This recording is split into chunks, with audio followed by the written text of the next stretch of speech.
I'm Katie Uhlmann reporting for TTN HD Production Live here with Jason Bene. Jason, how did you get into the business? Well, actually, I wasn't looking to get into the business. I've always been a fan. I happen to be on Facebook, and I am friends with a lot of people that are in the business because I admire their work. And somewhere along the line, I came across a gentleman named Donnie Broussard, who runs a website called Killer Film, which honestly at the time I'd never heard of it. We come to find out it's been around for a couple years, and they were looking for somebody in the Los Angeles area for obvious reasons because there's so much going on here. And he said, you know what, are you a fan or are you a critic? I said, I'm just a fan. I've never done this work before. So I was a little intimidated because I understood that I was going to be doing interviews and screenings and red carpets and things that I never thought I'd be able to do. So I told him, yes, but I was a little nervous. But I jumped right in with 2 feet, and almost 3 years later, I've interviewed some of my idols, people I thought I'd never even have a chance to meet, let alone interview, like John Carpenter, Joe Dante, John Landis, Mick Garris. I've started my own retrospective series called Late Night Classics, which is my pet project. I grew up in the 80s. So back then when you were a teenager, you spent a lot of time at the video stores. And I really missed that era of film, and I wanted to do something that was a tribute to those kind of films that people don't really make anymore. So I came up with Late Night Classics. And almost 100 retrospectives later, probably 75 interviews, scream queens like Betsy Russell and Brink Stevens, and to some of the directors I've already mentioned. So honestly, and it's a dream come true. It's something I thought I would never be able to do, and it's an honor and a privilege, and something I don't take for granted. What's the most challenging part about your job?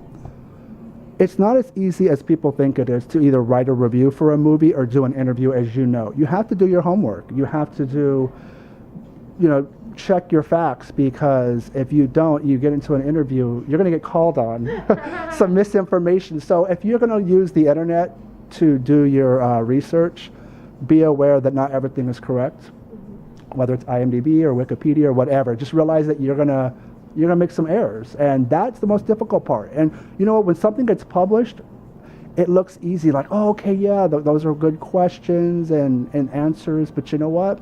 It's really not. And as far as interviews go, people don't come knocking down your door for an interview. You have to hustle and go and honestly go ask. And the worst thing anybody can tell you is no. What I learned is just ask, and most of the time they'll say yes. What's the most rewarding aspect of it? I think some of it's a little bit of an ego. I think very honest answer. It's true. Everybody likes to be patted on the back for doing a job well done. I don't consider it a career for me. I feel like it's a labor of love, a passion thing that I do. It doesn't, pay my bills per se, but I've never looked at it that way. To me, I should be paying Killer Film to do what I do.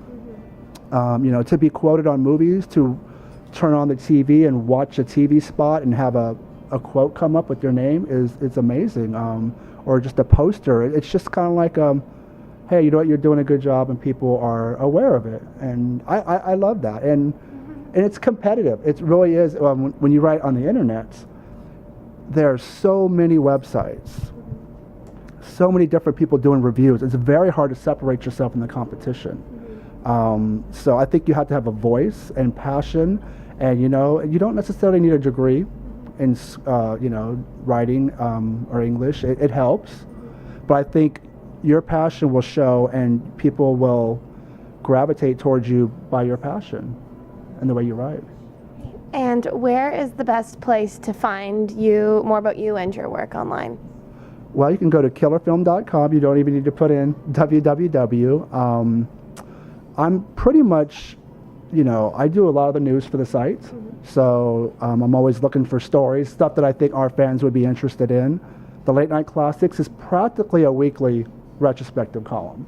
So you'll see me there, and I'm doing interviews, and I'm on Facebook. I did Jason Bene. I'm on Twitter at Jason Bene.